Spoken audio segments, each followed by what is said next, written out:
Hello students, welcome to my YouTube channel physics blog. आज से हम नई जर्नी की शुरुआत करेंगे क्लास 12th का शुरुआत के चैप्टर से। शुरुआत में हम जो चैप्टर स्टार्ट कर रहे हैं वो चैप्टर है इलेक्ट्रिक चार्ज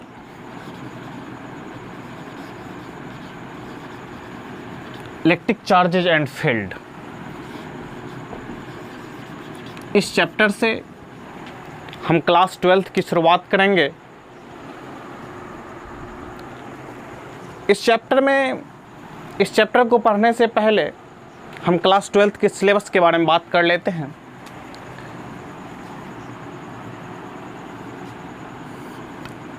इलेक्ट्रोमैग्नेटिज्म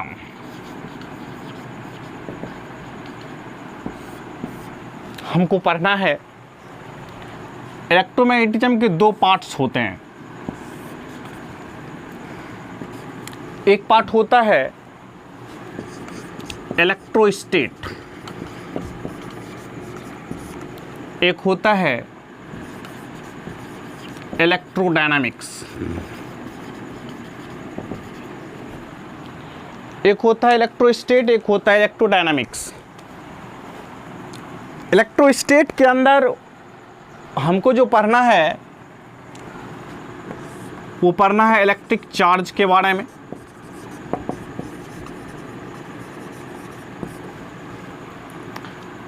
इलेक्ट्रोस्टेट का मतलब होता है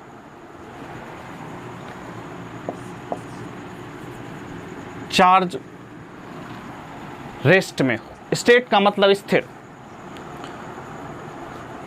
तो इसके अंदर इलेक्ट्रोस्टेट के अंदर हम रेस्ट चार्ज के बारे में स्टडी करेंगे।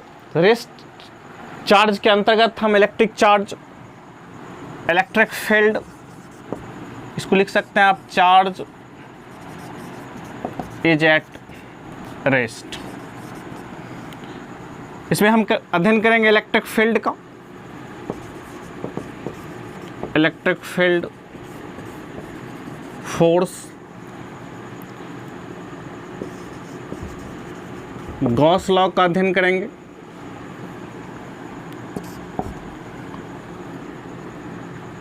इलेक्ट्रिक पोटेंशियल का अध्ययन करेंगे।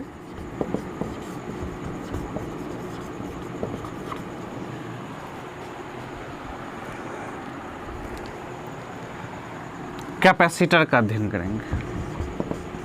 दैट मीन्स कह सकते हैं कि जो स्टैटिकल चार्जेज होंगे, स्थिर चार्जेज जो होगा उससे रिलेटेड टॉपिक का अध्ययन हम करेंगे इलेक्ट्रोस्टेट के अंतर्गत। इलेक्ट्रोडायनामिक्स के अंदर वैसे टॉपिक को स्टडी करेंगे जिसमें चार्ज क्या होता है, मोशन में होता है। Charge is in motion. उस टॉपिक को हम इलेक्ट्रोडायनामिक्स में अध्ययन करेंगे। इलेक्ट्रोडायनामिक्स के अंतर्गत क्या होगा, चार्ज क्या होंगे, मोशन में होंगे।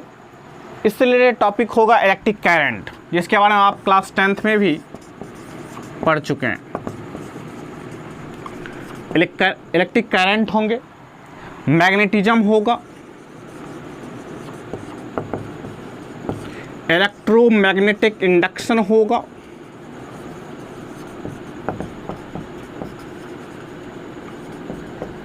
जिसको शॉर्ट में कहेंगे EMI,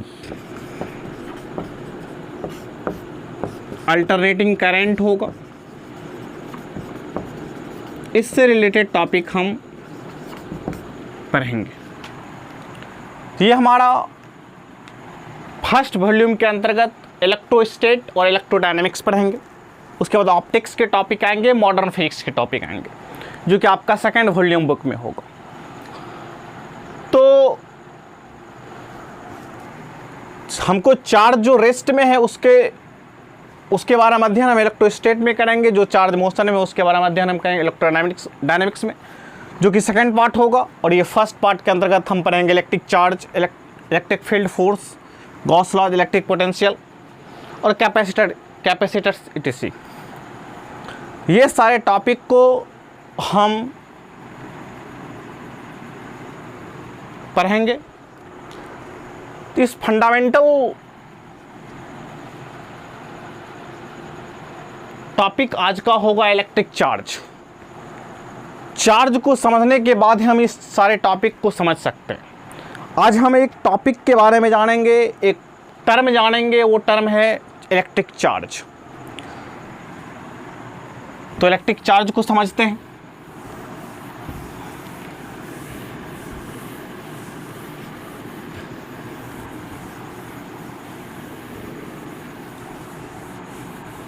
पहला चैप्टर इलेक्ट्रिक चार्जेज इन फील्ड में सबसे पहली बात जो हमें समझना है, electric charge.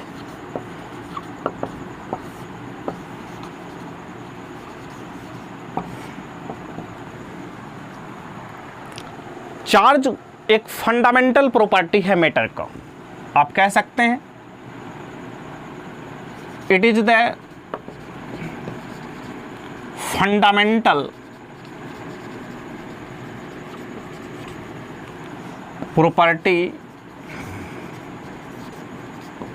of material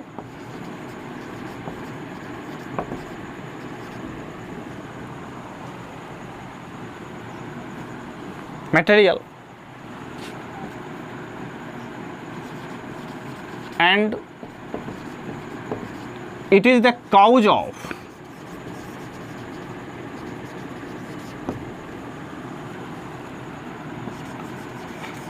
deficiency और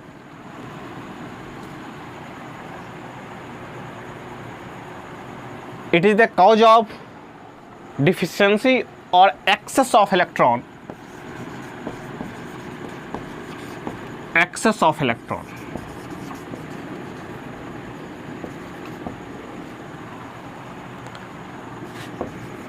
दूसरा कह सकते हैं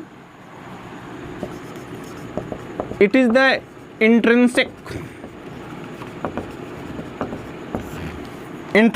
दैट मीन्स ये मैटर के अंदर की इंटरनल प्रॉपर्टी है। Intrinsic property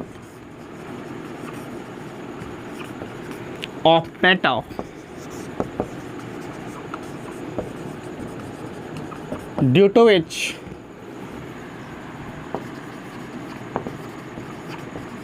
electric force is experienced। Charge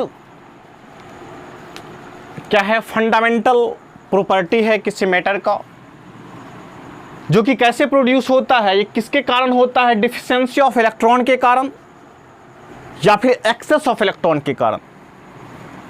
दूसरा कह सकते हैं इंटरनल प्रॉपर्टी है जो कि इलेक्ट्रिक फोर्स एक्सपीरियंस्ड अपने चारों ओर करवाता है, जिसकी वजह से इलेक्ट्रिक फोर्स प्रोड्यूस होते हैं।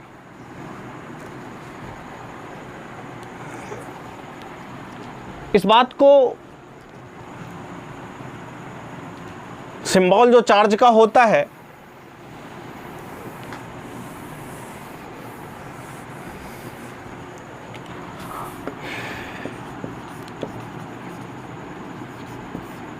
सिंबल होता है Q या फिर बिग Q।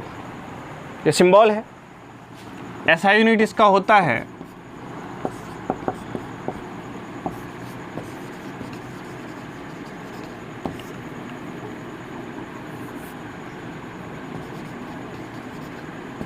कूलम्ब।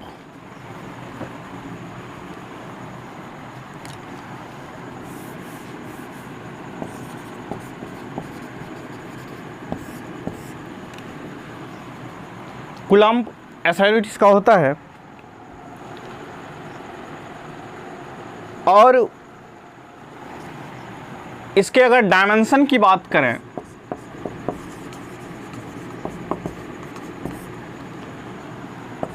डायमेंशन होता है AT और हम इसको लिखते हैं IT भी।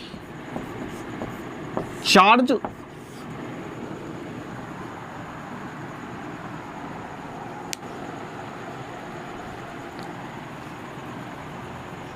बेसिक क्वांटिटी नहीं है। जैसे कि आप लोग 10th में पढ़े होंगे I is equal to Q by T. तो यहां से Q को कह सकते हैं आई टी।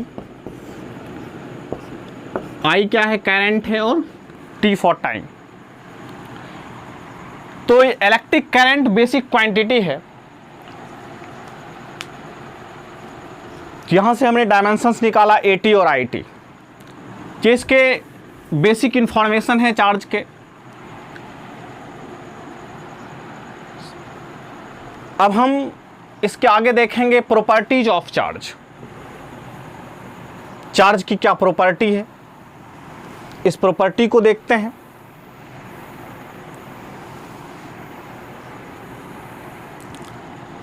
चार्ज की प्रॉपर्टी को property of charge,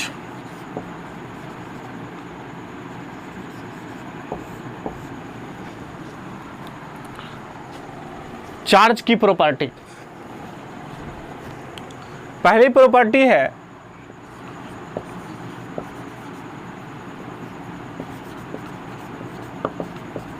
quantization of charge.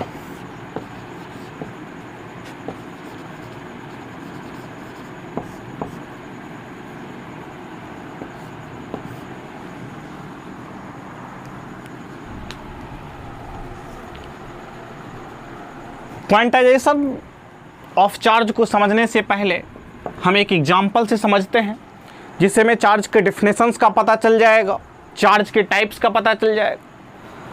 Normally आप लोगों ने पढ़ा होगा केमिस्ट्री में एटम्स के बारे में।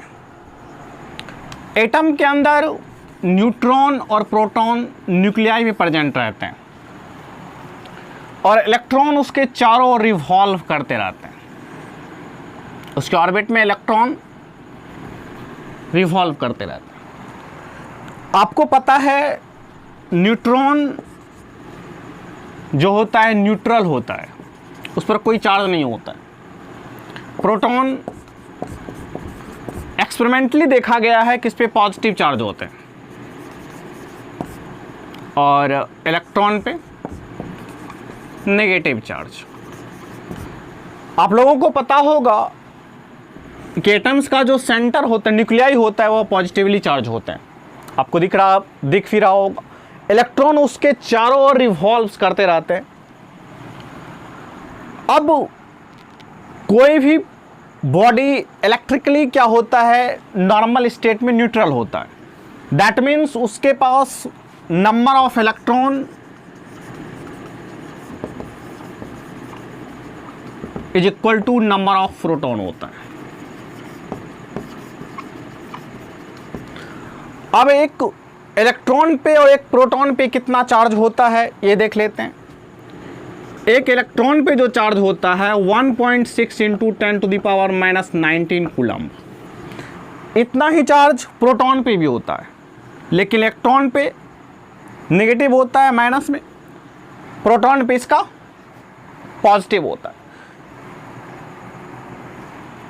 तो चूंकि एटम के अंदर number of electron is equal to number of proton होते हैं, क्योंकि दोनों पे चार्ज भी सेम होता है, इसलिए नॉर्मली क्या होते हैं, एटम्स न्यूट्रल होते हैं, उस पर कोई चार्ज नहीं होता।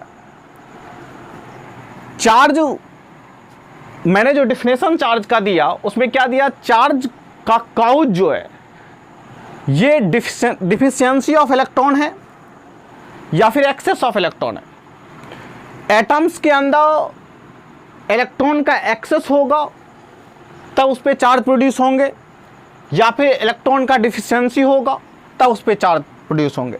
इलेक्ट्रॉन का डिफिशियंसी दैट मीन्स इलेक्ट्रॉन का बाहर होना, इलेक्ट्रॉन का घटना दैट मीन्स प्रोटॉन का एक्सेस हो जाएगा, उस समय उस पर पॉजिटिव चार्ज होंगे। जब हम एक्सेस ऑफ इलेक्ट्रॉन होगा दैट मीन्स उस समय उस पर क्या हो जाएंगे, excess of electron positive charge हो जाएगा। Excess of electron deficiency of electron होगा, सॉरी एक्सेस ऑफ इलेक्ट्रॉन, किसी भी एटम्स पे इलेक्ट्रॉन एक्सेस हो जाएंगे तो उस पर क्या आ जाएगा, नेगेटिव चार्ज आ जाएगा, इलेक्ट्रॉन एक्सेस हो जाएगा। Deficiency of electron that means वहाँ पे प्रोटॉन बढ़ जाएंगे तो क्या हो जाएगा, पॉजिटिव चार्ज हो जाएगा। इस तरह से कह सकते हैं कि चार्ज दो टाइप्स के होते हैं, नेगेटिव चार्ज और पॉजिटिव चार्ज। नेगेटिव चार्ज किस परिस्थिति में, जब एक्सेस ऑफ इलेक्ट्रॉन हो, एटम्स के अंदर इलेक्ट्रॉन की संख्या बढ़ जाए तो क्या होगा, नेगेटिव चार्ज। अब बात आती है कि इलेक्ट्रॉन की डिफिशियंसी और इलेक्ट्रॉन का एक्सेस होना। आप देख रहे होंगे कि सेंटर के अंदर न्यूट्रॉन और प्रोटॉन होते हैं, इलेक्ट्रॉन बाहर में रिवॉल्व करता है, तो हम इससे इलेक्ट्रॉन ही निकाल सकते हैं क्योंकि ये आउटर मोस्ट ऑर्बिट में है। प्रोटॉन और न्यूट्रॉन तो सेंटर में है, उसको निकालना पॉसिबल नहीं है। तो इलेक्ट्रॉन किसी भी एटम्स को चार्ज कर सकते हैं इलेक्ट्रॉन को दे करके, इलेक्ट्रॉन को लेकर के। तो एक्सेस ऑफ इलेक्ट्रॉन भी कॉज होता है चार्जिंग का, डिफिशियंसी ऑफ इलेक्ट्रॉन भी कॉज होता है चार्ज। इस तरह से हम कह सकते हैं कि चार्ज दो प्रकार के होते हैं, एक होता है पॉजिटिव चार्ज, दूसरा होता है नेगेटिव चार्ज। अब यहां से आपको पता चल गया कि चार्जिंग का डेफिनेशन क्लियर हो गया होगा कि डिफिशियंसी ऑफ इलेक्ट्रॉन और एक्सेस ऑफ इलेक्ट्रॉन जो कि कॉज है किसके, चार्जिंग होने का, किसी बॉडी के चार्ज होने का। अब चार्ज को होने के लिए हम क्या करते हैं, इलेक्ट्रॉन को एक्सेस कर सकते हैं, डिफिशियंस कर सकते हैं। नॉर्मली क्या होता है, एटम्स न्यूट्रल होते हैं। अब हम यहां से हमने जाना कि चार्ज दो प्रकार के होते हैं, इस बात को पहले समझ लेते हैं। मैं क्वांटाइजेशन ऑफ चार्ज पे आ रहा हूं। चार्ज एक होगा नेगेटिव चार्ज,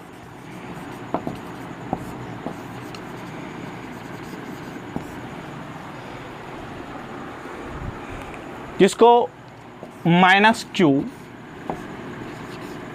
क्या ऐसे लिख सकते हैं, या किस वजह से, एक्सेस ऑफ इलेक्ट्रॉन की वजह से।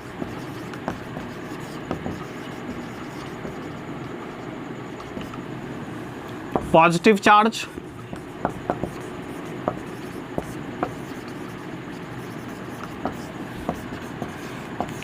इस तरह से आप स्मॉल भी लिख सकते हैं और कैपिटल में भी लिख सकते हैं, डिफिशियंसी ऑफ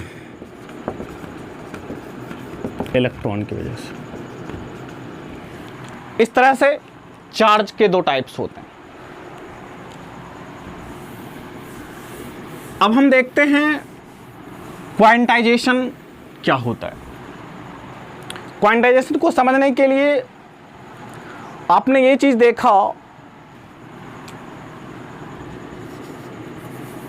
कि एटम्स के आउटरमोस्ट ऑर्बिट में इलेक्ट्रॉन रिवॉल्व करते हैं, इलेक्ट्रॉन को बाहर निकाल सकते हैं या फिर उसमें एक्सेस कर सकते हैं। अब बात आती है कि कितना इलेक्ट्रॉन को दे सकते हैं, निकाल सकते हैं। एक इलेक्ट्रॉन दे सकते हैं, दो इलेक्ट्रॉन दे सकते हैं, तीन इलेक्ट्रॉन दे सकते हैं, चार इलेक्ट्रॉन दे सकते हैं। मतलब एक फिक्स नंबर में इलेक्ट्रॉन हम दे सकते हैं। अगर हम इलेक्ट्रॉन को दें या निकालें तो हम 1.5 इलेक्ट्रॉन नहीं निकाल सकते, आधा इलेक्ट्रॉन नहीं निकाल सकते, 2.5 नहीं निकाल सकते। हम एक इंटीजर में इलेक्ट्रॉन को दे सकते हैं, निकाल सकते हैं। किसी के एटम्स के अंदर न्यूट्रॉन्स और प्रोटॉन हैं और उसमें इलेक्ट्रॉन रिवॉल्व कर रहे हैं, इससे जो इलेक्ट्रॉन हम निकाल सकते हैं, एक इलेक्ट्रॉन निकाल सकते हैं, दो निकाल सकते हैं, तीन निकाल सकते हैं, चार निकाल सकते हैं, लेकिन 1.5 नहीं निकाल सकते, 1.6 नहीं निकाल सकते, 2/3 नहीं निकाल सकते, ये सब नहीं निकाल सकते। निकाल सकते हैं इलेक्ट्रॉन को एक इंटीजर में। तो क्वांटाइजेशन का मतलब होता है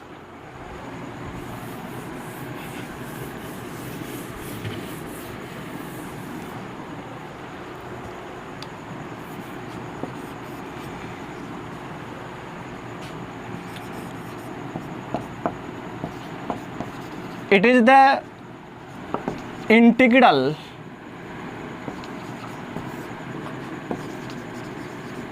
multiple of charge of electron, charge of one electron। या फिर आप कह सकते हैं the smallest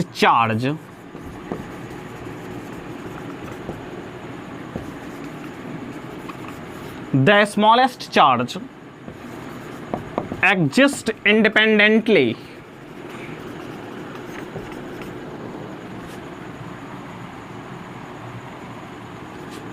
is equal to charge on one electron। मतलब आप इस बात को इस तरह समझ सकते हैं कि इस चार्ज की जो सबसे छोटा वैल्यू है वह एक इलेक्ट्रॉन पे जितना चार्ज है वह है। That means one electron 1.6 into 10⁻⁻19 coulomb. अगर किसी बॉडी को चार्ज देना है तो सबसे छोटा चार्ज दे सकते हैं तो 1.6 इंटू 10⁻⁻19 कूलम्ब दे सकते हैं। इससे कम चार्ज नहीं दे सकते हैं। अगर इससे ज़्यादा देना होगा तो 3.2 इंटू 10⁻⁻19 कूलम्ब देंगे, जो कि 2e के बराबर होगा। 3 एंड सो ऑन। किसी से चार्ज डिफिशियंस करना होगा, निकालना होगा, तो हम 1.6 के मल्टीपुल में ही निकाल सकते हैं। That means 1 electron, 2 electron, 3 electron and so on. तो चार्ज की जो स्मॉलेस्ट वैल्यू होती है, इंडिपेंडेंटली जो एग्जिस्ट करता है वह करता है एक इलेक्ट्रॉन पे जितना चार्ज होता है। एक इलेक्ट्रॉन पे चार्ज होता है 1.6 इंटू 10⁻⁻19 कूलम्ब। मतलब किसी बॉडी को इतना ही चार्ज, सबसे छोटा चार्ज इतना दे सकते हैं या इससे निकाल सकते हैं। दैट मीन्स आप कह सकते हैं कि चार्ज जो एग्जिस्ट करता है वह इंटीग्रल मल्टीपल ऑफ इलेक्ट्रॉन पे जितना चार्ज होता है उसके इंटीग्रल मल्टीपल में चार्ज एग्जिस्ट करता है। इस प्रॉपर्टी को क्या कहते हैं? Quantization of charge. अब एक क्वेश्चन आता है कि किसी बॉडी को, इसको हम एक मैथमेटिकल रूप में लिखें तो लिख सकते हैं Q charge on the body is equal two plus minus NE। N ये हो गया चार्ज ऑन 1 इलेक्ट्रॉन, ये हो जाएगा N हो जाएगा इंटीजर,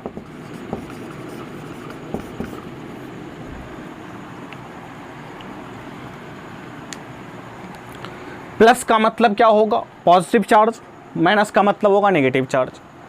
तो इस तरह से इंटीजर, तो Q equal two plus minus NE mathematical form में हम क्वांटाइजेशन ऑफ चार्ज को डिनोट कर सकते हैं। चार्ज की इस प्रॉपर्टी को क्या कहते हैं? क्वांटाइजेशन ऑफ चार्ज कहते हैं। एक क्वेश्चन के थ्रू देखिए इसको।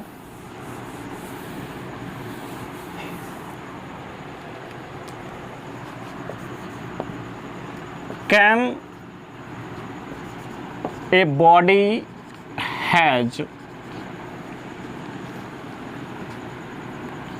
8 into 10 to the power -16 coulomb charge.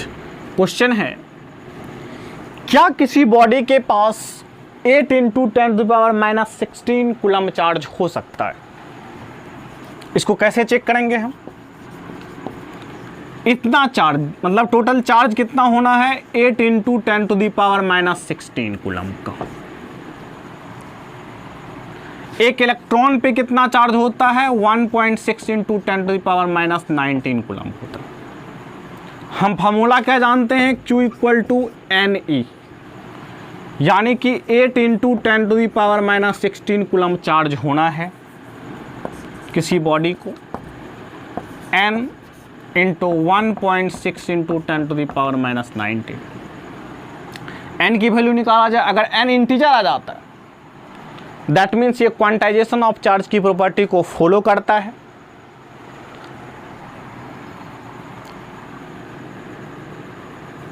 तो हम कह सकते हैं कि हम उस बॉडी को इतना चार्ज उस बॉडी के पास हो सकता है। तो यहां से हम देख लेते हैं n इक्वल टू क्या हो जाएगा? 8 इंटू 10⁻⁻16 बाय 1.6 इंटू 10⁻⁻19। ये 5 बार में कट जाएगा, इसको ऊपर कीजिएगा, क्या हो जाएगा? -16 + 19, 5 इंटू 10⁻³ ये आएगा। ये कोई नंबर आया, 5000 है। ये n इंटीजर आया, तो यस हम कह सकते हैं इतना बॉडी को चार्ज। अगर ये फ्रैक्शन में आ जाता तो हम क्या कहते? चार्ज इतना नहीं दे सकते।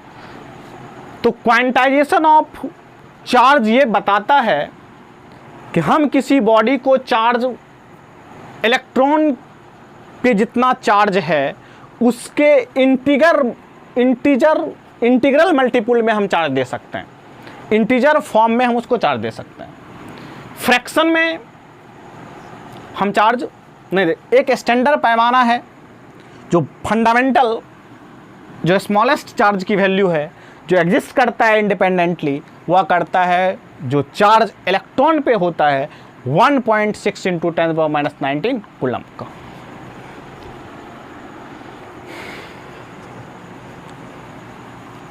इसको नोट डाउन कर लीजिए। एक और क्वेश्चन देखते हैं।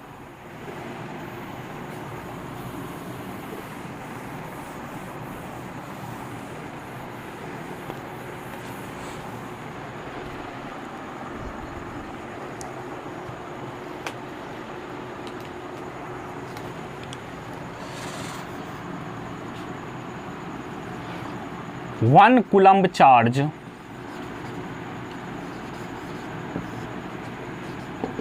is removed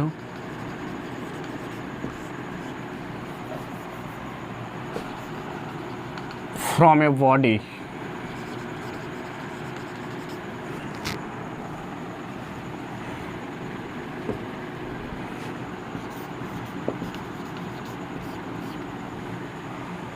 find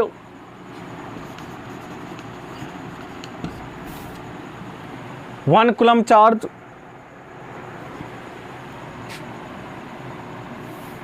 find number of electron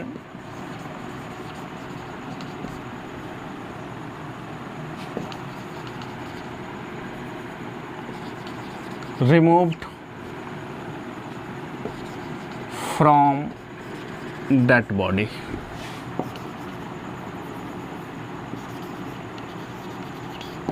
One coulomb charge is produced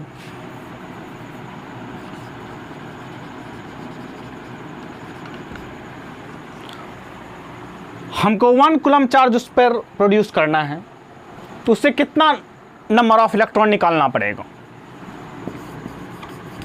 इसको देखते हैं। तो 1 कूलम्ब चार्ज निकालने के लिए हम फॉर्मूला लगाएंगे Q equal to any, simple सा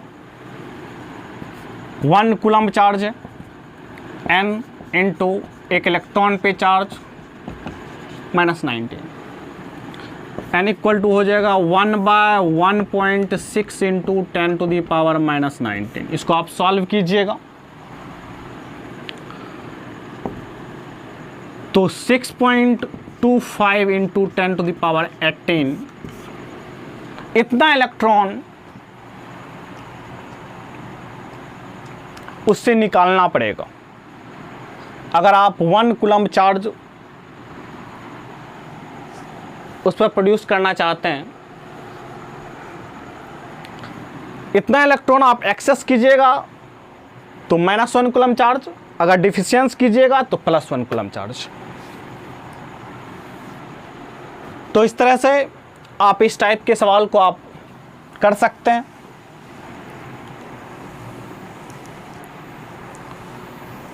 नेक्स्ट प्रॉपर्टी देखते हैं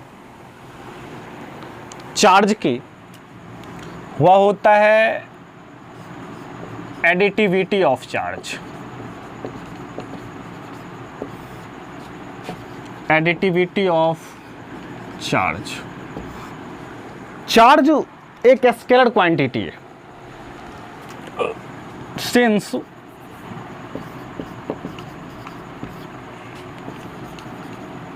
charge is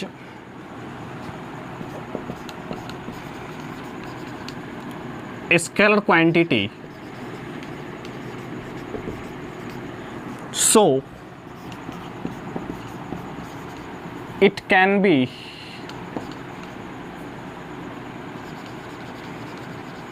added or subtracted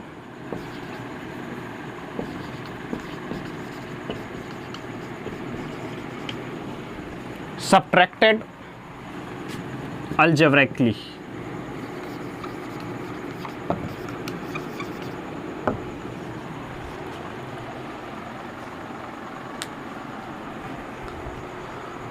charge क्या है? स्केलर क्वांटिटी है। इसको हम क्या कर सकते हैं? ऐड और सब्ट्रैक्ट कर सकते हैं। जैसे मान लिया जाए किसी बॉडी के पास 2 कूलम्ब, 4 कूलम्ब, -9 कूलम्ब चार्ज। इस पे पूछा गया टोटल चार्ज कितना है, तो आप क्या करेंगे? आसानी से जोड़ देंगे 2 कूलम्ब + 4 कूलम्ब। जैसे आप नॉर्मल ऐड करते हैं -9 कूलम्ब, तो क्या हो जाएगा? -3 कूलम्ब टोटल चार्ज उस पर हो जाएगा। मतलब इसको नॉर्मली ऐड और सब्ट्रैक्ट कर सकते हैं। ये एडिटिव प्रॉपर्टी को फॉलो करता है। नेक्स्ट प्रॉपर्टी देखते हैं।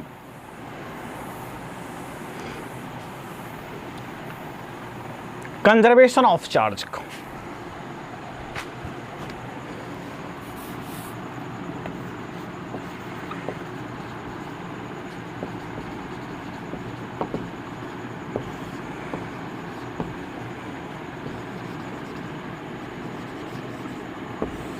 Conservation of charge. चार्ज का कंजर्वेशन, चार्ज को ना तो क्रिएट किया जा सकता है ना तो डिस्ट्रॉय किया जा सकता है। नॉर्मली ये क्रिएशन और डिस्ट्रॉय किसी आइसोलेशन सिस्टम में चार्ज क्या होते हैं? कांस्टेंट होते हैं। तो हम कह सकते हैं charge can nether be created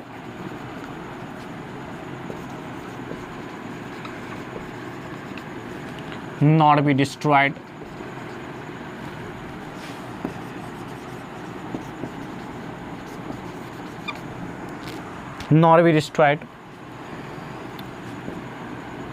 but it can be transferred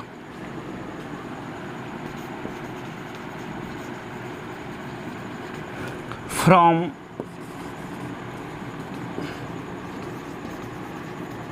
one body to another body।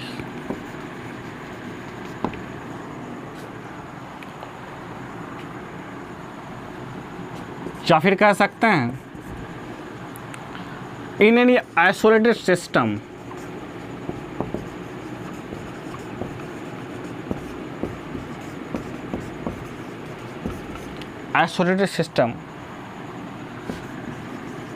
the net charge, the total charge is conserved, या फिर कह सकते हैं कांस्टेंट। इसका मतलब हुआ कि पहले जितना चार्ज था उतना ही चार्ज उस पर रहेगा कोई भी आइसोलेटेड सिस्टम में। जैसे मान लीजिए कोई सिस्टम है,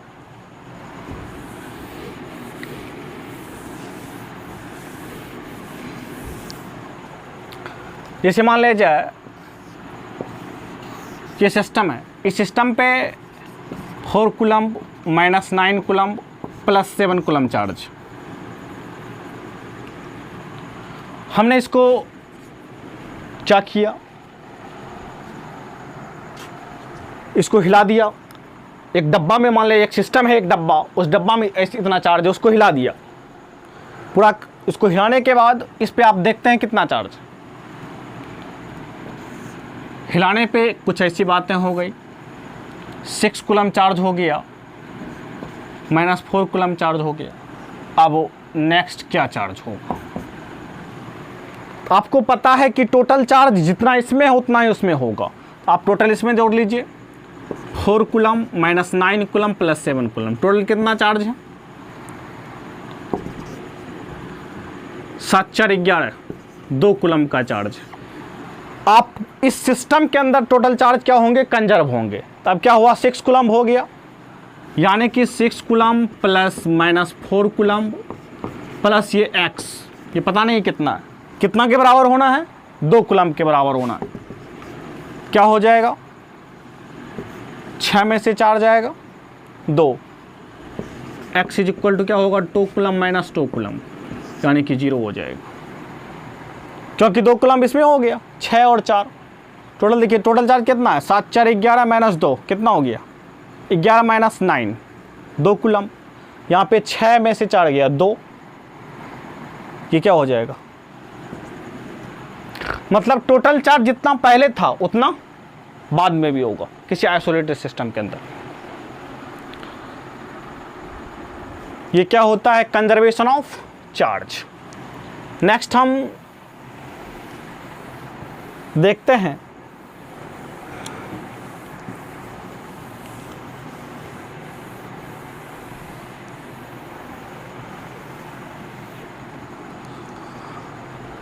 कि चार्ज भी एक फंडामेंटल प्रॉपर्टी है, मास भी एक फंडामेंटल प्रॉपर्टी है। चार्ज जो होता है ऑलवेज कम्स विथ मास। अगर मास है तो चार्ज हो सकता है, ये जरूरी नहीं है। अगर मास है तो चार्ज होगा, हो भी सकता है, नहीं भी हो सकता है, लेकिन अगर चार्ज है इसका मतलब मास प्रेजेंट है, ये 100% नेसेसरी। चार्ज जो होता है हमेशा मास के साथ ही आता है। मास फ्री, आपने देखा कि कोई बॉडी न्यूट्रल भी हो सकता है, दैट मीन्स मास है वहां पे चार्ज नहीं है।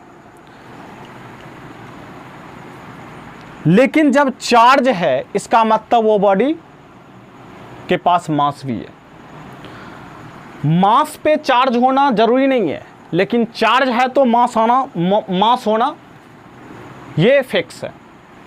तो चार्ज जो है ऑलवेज क्या होता है, कम्स विथ मास, मास के साथ आता है। अब चार्ज और मास में कुछ डिफरेंस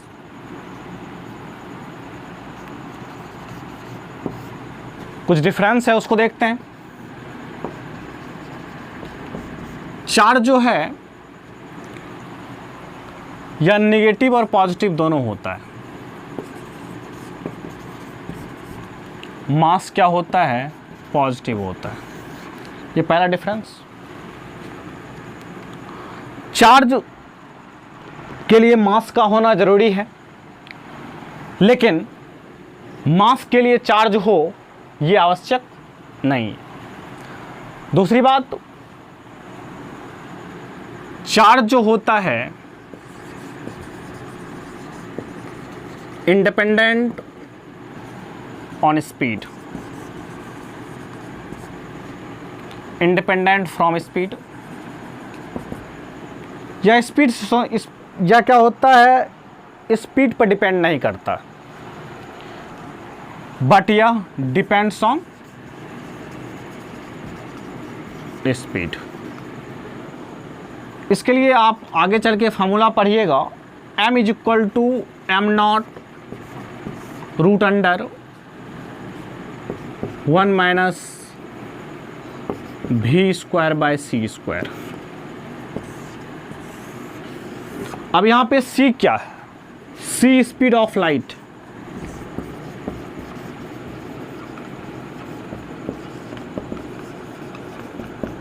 नॉर्मली आप आज तक जो भी फिजिक्स पढ़े होंगे आप लोगों ने उसमें कोई ऐसा मास का अध्ययन अभी तक नहीं किए होंगे, ऐसा बॉडी का अध्ययन नहीं किए होंगे जिसमें कि उसकी स्पीड ऑफ लाइट के आसपास हो। जब आप स्पीड ऑफ लाइट के आसपास जो बॉडी ट्रैवल करती है उसके मास पर इफेक्ट पड़ता है। आप देख रहे होंगे स्पीड ऑफ लाइट है ये। तो नॉर्मली आप लोग जो अध्ययन करते हैं आज तक जो किए हैं वो स्पीड ऑफ लाइट से बहुत कम है, नॉर्मल स्पीड है, तो इसलिए मास पर उतना इफेक्ट नहीं पड़ता है। लेकिन जब मान लिया जाए स्पीड ऑफ लाइट के आसपास अगर स्पीड हो जाए किसी बॉडी का, तब उसका मास इफेक्ट करने लगेगा, मास में चेंज। मान लिया जाए यहाँ पर ही देख लीजिए, अगर मान लिया जाए किसी भी बॉडी का स्पीड c/2 के बराबर हो जाए तो आप यहाँ पे c/2 रख के चेक कीजिए, इसका मास चेंज हो जाएगा। तो नॉर्मली स्पीड काफ़ी कम होता है, इसलिए मास भी हम लोग मान लेते हैं कि क्या इंडिपेंडेंट ऑफ स्पीड है। लेकिन जनरली क्या होता है, यह स्पीड पे डिपेंड करता है। अब आगे चल के आप जब फिजिक्स पढ़िएगा तो इसमें आपको कुछ ऐसे पार्टिकल्स मिलेंगे, वो पार्टिकल्स काफ़ी स्पीड ऑफ लाइट के आसपास ट्रैवल करती है, तो वहाँ पर आपका मास क्या करेगा, वेरी करेगा। तो चार्ज जो होता है स्पीड पर डिपेंड नहीं करता है, लेकिन मास क्या करता है, स्पीड पर डिपेंड करता है। तो ये चीज़ें थी चार्ज और मास के बीच में डिफरेंसेस। चार्ज के लिए मास का होना ज़रूरी है, बट मास के लिए चार्ज हो ये ज़रूरी नहीं है। तो ये था फंडामेंटल चीज़ें चार्ज के बारे में। अब हम किसी बॉडी को चार्ज कैसे करते हैं, ये भी आपके एनसीईआरटी के सिलेबस में कि चार्ज किसी बॉडी को कैसे करते हैं। तो way to charge, way to charging any body. Charge करने को का मेथड जो आपके एनसीईआरटी में मेंशन किया हुआ है वह है बाय कंडक्शन।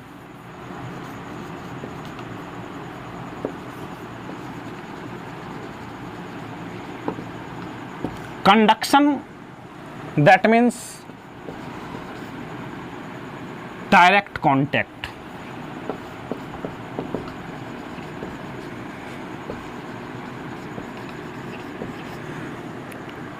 अब सबसे पहली बात, कोई भी आप चार्जेबल बॉडी ले लीजिए। जैसे मान लिया जाए कोई बॉडी है, इस पर Q चार्ज, और एक आप न्यूट्रल बॉडी को आप इससे डायरेक्ट कांटेक्ट करा दीजिए। ये न्यूट्रल बॉडी है, ये कंडक्टर है कोई। जब इसको आप टच कराइएगा तो इसका चार्ज जो है ट्रांसफ़र होना चालू हो जाएगा, और ये तब तक ट्रांसफ़र होगा अगर ये बॉडी दोनों इक्वल है शेप एंड साइज में, तो बराबर बराबर से चार्ज क्या हो जाएंगे, ट्रांसफ़र हो जाएंगे। That means if shape and size of body is same, then charge equally distributed। यानी कि इस पर भी Q/2 होगा, इस पर भी Q/2 हो जाएगा। मतलब हम इस बॉडी को चार्ज कर सकते हैं डायरेक्ट कांटेक्ट करके। अगर शेप एंड साइज पे सेम नहीं है तब उसका डिफरेंट हो सकता है चार्ज, लेकिन जब शेप एंड साइज सेम होंगे तो हाफ चार्ज बढ़ जाएगा। तो हम डायरेक्ट कांटेक्ट से किसी बॉडी को चार्ज कर सकते हैं। कोई चार्जेबल बॉडी के पास कोई कंडक्टर को लेके जाएंगे, वहाँ से क्या होगा, यहाँ पे एक्सेस ऑफ इलेक्ट्रॉन है, Q चार्ज, दैट मीन्स क्या कह सकते हैं, एक्सेस ऑफ इलेक्ट्रॉन है।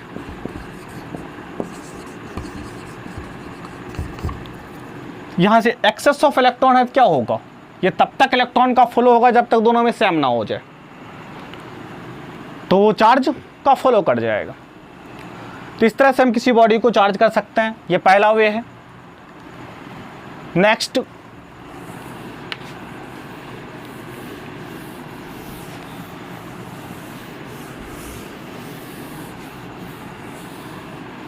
दूसरा वे है इसका बाय इंडक्शन। इसमें है विदाउट कांटेक्ट, कांटेक्ट इसमें बॉडी का नहीं होता है। इसमें देखिए क्या होता है,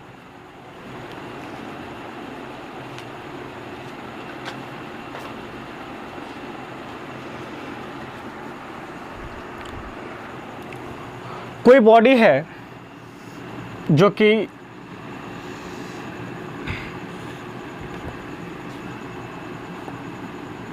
नेगेटिवली चार्ज्ड, हम दूसरे बॉडी को, एक न्यूट्रल बॉडी को इसके पास मिलाया,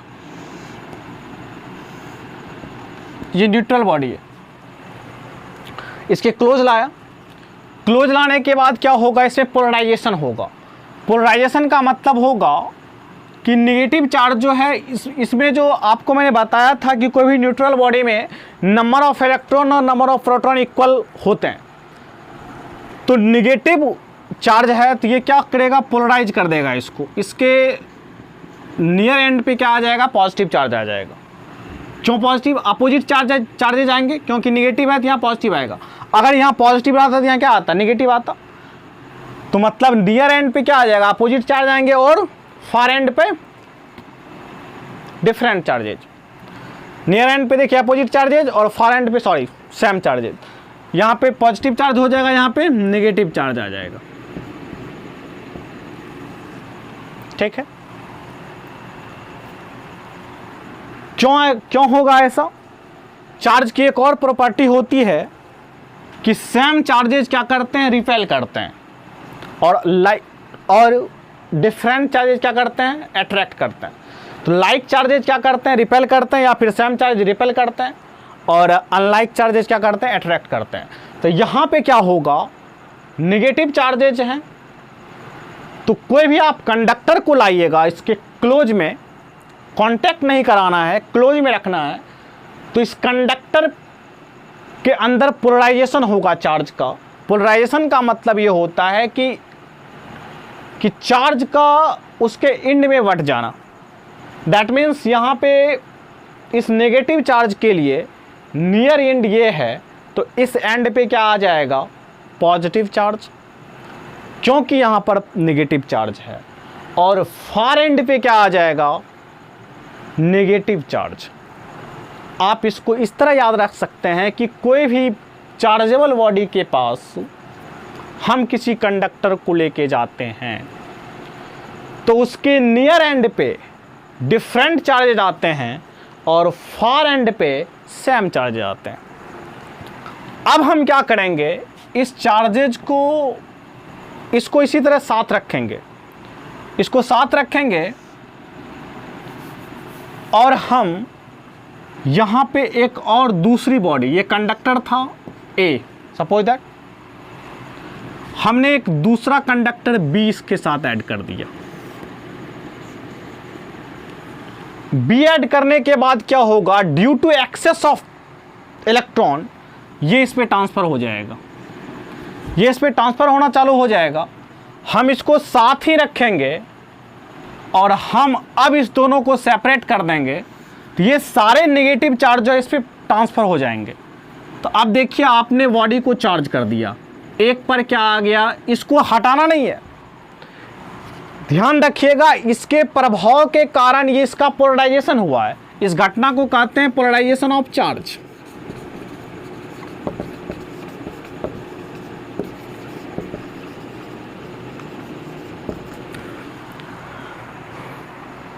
अब जब इसको क्लोज रखते हुए हम इस दोनों को सेपरेट करेंगे, जैसे इसका नेगेटिव चार्ज इस पे आ जाएंगे, क्योंकि यह न्यूट्रल बॉडी है, फिर से due to excess of electron इस पे बॉडी चार्ज का ट्रांसफर होगा, तो यहाँ पर क्या आ जाएगा, पॉजिटिव चार्ज, एक बॉडी ए हो जाएगा और दूसरा बॉडी जो हो जाएगा बी हो जाएगा। किसके प्रभाव से? हमें क्या करना है एक बार फिर से समझिए। इस चार्जेबल बॉडी के पास किसी कंडक्टर को लाना है, इसको जैसे क्लोज में रखेंगे तो इसका पोलराइजेशन होगा, पोलराइजेशन के बाद दूसरे बॉडी को हम उसके पास लाएंगे तो धीरे धीरे एक्सेस ऑफ इलेक्ट्रॉन उसमें चला जाएगा। इसको रखते हुए, इस सिस्टम को रखते हुए हम इसको हटा देंगे तो फिर ये सिस्टम चेंज हो जाएगा। इसको रखते हुए हम क्या करेंगे, इस दोनों को सेपरेट कर देंगे। सेपरेट कर देंगे तो ये क्या हो जाएगा, ऑन सेपरेटिंग इट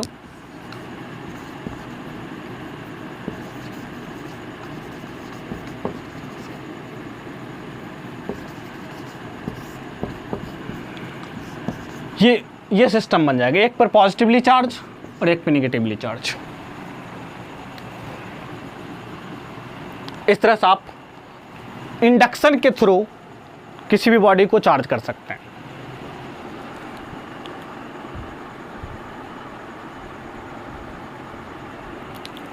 नेक्स्ट है बाय फ्रिक्शन। ये चीजें एनसीईआरटी में मेंशन की हुई है। बाय फ्रिक्शन, फ्रिक्शन का मतलब होता है, देखिए जहां तक चार्ज की बात, आपने कंडक्शन देखा, इंडक्शन देखा, जैसे जैसे फिजिक्स के डेवलपमेंट होता गया, नॉलेज का डेवलपमेंट होता गया, तब ये कंडक्शन और इंडक्शन की बातें हुई। लेकिन बहुत पुराने समय में, लगभग एनसीईआरटी की बात कीजिएगा 600 BC के आसपास, बहुत पुरानी बात है, उसमें ये पुराना वे था, फ्रिक्शन की वजह से चार्ज को मेंशन किया गया था। चार्ज के बारे में जो जाना गया था इसकी वजह से जाना गया था, क्योंकि ये घटना के बारे में पता पहले चला और इस वजह से कई बादल का गरजना जो होता है, बिजली का कड़कना भी एक फिनोमेना है। आप जब गर्मी के मौसम में, ठंडी के मौसम में आप स्वेटर को जब खोलते हैं तो चिट चिट की आवाज़ आती है, वहाँ पे भी ये फ्रिक्शन की ही बात होती है। फ्रिक्शन की वजह से ही चार्ज का डेवलपमेंट होता है। तो चार्ज का डेवलपमेंट की फिनोमेना फ्रिक्शन से, जब दो बॉडी को रबिंग करते हैं तो रबिंग करने के बाद, जैसे मान लीजिए कोई बॉडी ए है और कोई बॉडी बी है, इस दोनों बॉडी को आप रबिंग कर दिए। जैसे आप रबिंग कीजिएगा तो रबिंग करने के बाद इसके अंदर थर्मल एनर्जी प्रोड्यूस हो जाएंगे। जैसे आप हाथ को ही रगड़ते हैं तो आपको क्या होता है, थर्मल, दैट मीन गर्मी का एहसास होता है, तो यहां पर थर्मल एनर्जी प्रोड्यूस हो जाएगा। अब थर्मल एनर्जी के प्रोड्यूस होने से इसके इलेक्ट्रॉन के बीच में, आपको पता है कि एटम्स के अंदर जो इलेक्ट्रॉन रिवॉल्व करते हैं उसके अंदर इंटरमोलिकुलर फोर्स लगते हैं। जैसे आप रबिंग करते हैं, उसका थर्मल एनर्जी प्रोड्यूस होने के कारण उसके इंटरमोलिकुलर फोर्स क्या हो जाते हैं, कम हो जाते हैं, उसके बीच की बॉन्डिंग कमज़ोर पड़ जाती है। बॉन्डिंग कमज़ोर पड़ने के कारण इलेक्ट्रॉन का क्या होता है, ट्रांसफ़र होना स्टार्ट हो जाता है।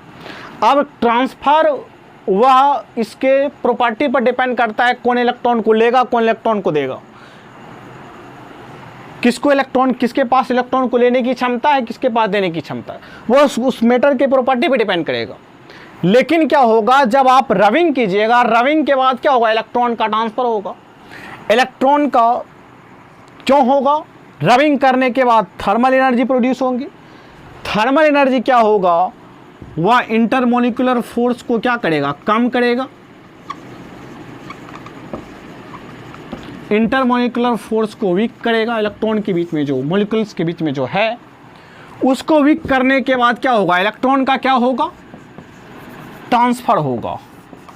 क्या होगा, ट्रांसफ़र ऑफ इलेक्ट्रॉन होगा।